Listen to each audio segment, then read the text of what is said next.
तो आज की इस वीडियो में हम जानने वाले हैं one of the best self help and life changing book के बारे में, जो कि डेफिनेटली है think and grow rich by Napoleon Hill.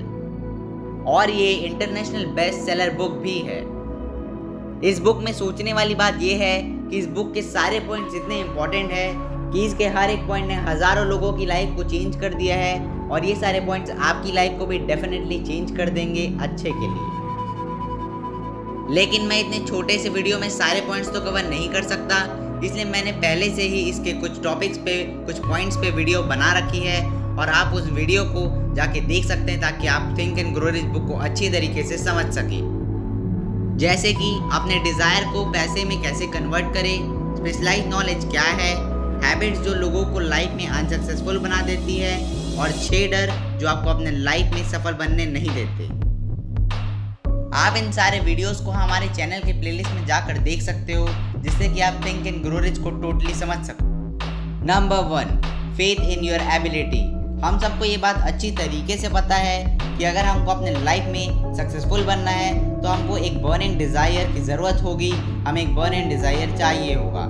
लेकिन हमें ये भी पता होना चाहिए कि सिर्फ बर्निंग डिज़ायर होने से हम अपने लाइफ में सक्सेसफुल या रिच नहीं बन जाते। हमें कुछ करने के लिए अपने आप पे भरोसा करना पड़ेगा, हमें अपनी काबिलियत पे भरोसा करना पड़ेगा, हमें एक फेथ अपने माइंड में फिट करना होगा। क्योंकि अगर हम अपने आप में भरोसा नहीं दिखाते हैं तो हमारा माइंड उसे नेगेटिव वे में लेता है, और उसके कारण नेगेटिव एक्शन भी लेने लगता है। क्योंकि हमारे माइंड को ये बात नहीं पता होती है कि क्या चीज़ सही है और क्या चीज़ गलत। हम जो भी चीज़ अपने माइंड में फीड करते हैं वो उसे अपने अंदर ले लेता है और उसके हिसाब से एक्शन लेने लगता है। ये माइंड की प्रॉब्लम है। लेकिन ये बात अच्छी है कि हम ऑटो सजेशन टेक्निक की मदद से अपने माइंड को रिट्रेन यानी रीप्रोग्राम कर सकते हैं। अब हमारे दिमाग में ये ख्याल आता है कि आखिरकार ये ऑटो सजेशन टेक्निक है क्या।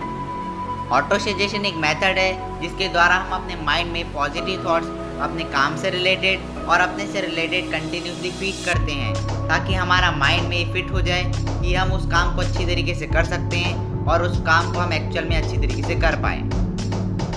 क्योंकि अगर हम अपने लाइफ में अपने आप पे कभी भी भरोसा नहीं करेंगे, अपने आप पे 1% भी डाउट करेंगे, तो वो काम हम कभी भी नहीं कर पाएंगे और हम लाइफ में कभी भी सक्सेसफुल नहीं बन पाएंगे। तो अगर आपको अपने लाइफ में रिच बनना है तो आपको अपनी एबिलिटी पे भरोसा करना पड़ेगा, अपनी काबिलियत पे भरोसा करना पड़ेगा, और उसके साथ साथ आपको ऑटो सजेशन टेक्निक को भी अच्छी तरीके से यूज़ करना पड़ेगा, ताकि आप अपने लाइफ में अच्छी तरीके से सक्सेसफुल हो सके। Point number 2, imagination. इमेजिनेशन आखिरकार वो वर्कशॉप है जहां हमारे सारे प्लान्स को, हमारे डिज़ायर को शेप दिया जाता है, और उसके कारण हमें अपने माइंड में आइडियाज़ आते हैं। इसलिए ये कहा जाता है कि जिस चीज़ को हम इमेजिन कर सकते हैं हम उस चीज़ को क्रिएट भी कर सकते हैं। ह्यूमन बीइंग ने अपने इमेजिनेशन की मदद से वो चीज़ को क्रिएट किया है जो कभी इम्पॉसिबल लगती थी। ये इलॉन मस्क की इमेजिनेशन ही तो थी जिसकी वजह से उसने अपने लाइफ में वो कर दिखाया जिसे बाकी लोग अपने सपने में भी करने के बारे में नहीं सोच सकते हैं। अब इमेजिनेशन, जिन्हें हम आइडिया भी बोल सकते हैं, वो 2 तरीके के होते हैं। पहला है सिंथेटिक इमेजिनेशन और दूसरा है क्रिएटिव इमेजिनेशन। सिंथेटिक इमेजिनेशन मतलब किसी और के आइडियाज़ को ऑब्जर्व करके उसे मॉडिफाई करना, या किसी 2 आइडियाज़ को फिक्स करना और उसके कारण कुछ नए आइडियाज़ को क्रिएट करना।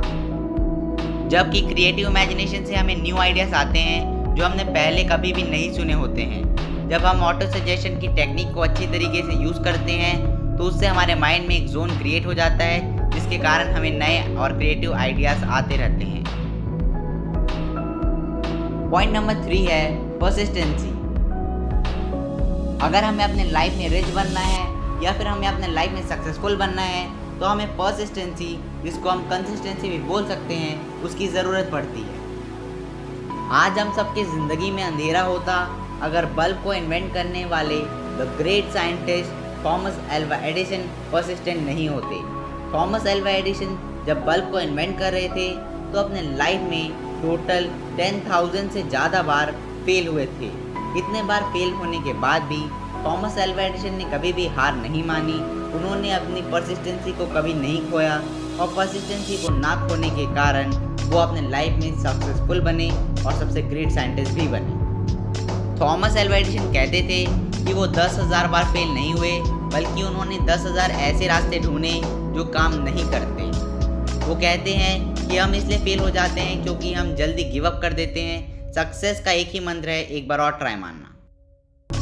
12 पॉइंट्स जो थिंक एंड ग्रो इस बुक में अच्छे तरीके से डिफाइन की गई है वो है desire, faith, auto suggestion, specialize knowledge, imagination, planning, decision, persistency, form of mastermind, sex transmutation, subconscious mind and the brain. ये सारे स्टेप्स को अगर आप फॉलो कर लिए तो आप अपने लाइफ में रिच बन जाओगे। अगर आपको ये वीडियो अच्छा लगा हो तो लाइक कीजिए, अगर आप इस चैनल पर नए हो तो सब्सक्राइब कीजिए और इसी के साथ साथ बेल नोटिफिकेशन को दबा दीजिए ताकि आपको ऐसी वीडियो की नोटिफिकेशन मिलती रहे।